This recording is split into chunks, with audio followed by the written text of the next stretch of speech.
Процентот на смртни случаи во приватните клиники е значително помал во однос на државните. Од болницата Систина причината за високата смртност ја гледаат во недоволната нега од медицинскиот персонал.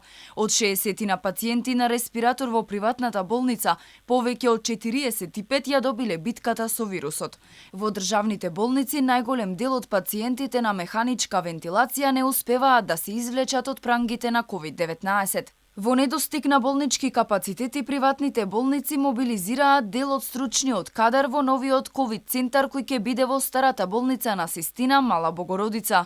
90% од кадарот ќе биде од Систина и Филип II, останатите од помалите приватни болници. Веќе е во тек формирање на координативно тело, кое што е од страна на Министерството за здравство, и кој што практички ќе има главната улога како во одлучување за прием на пациенти, за нивна тежина, за терапија, а ние како приватни болници ќе учествуваме со персонал, со комплетна опрема, со исхрана, со лекови, со заштитни материјали.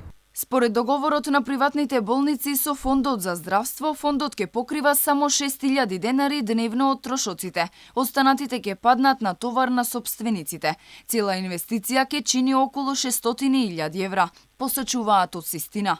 Во болницата Мала Богородица ќе бидат ангажирани 5 доктори специјалисти и 30 сестри кои ќе се грижат за болни со полесна или средно тешка клиничка слика.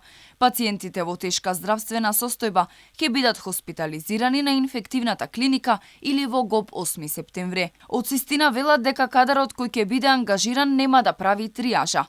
Кои пациенти ќе бидат хоспитализирани и каде, ќе добиваат насоки од Министерството за здравство.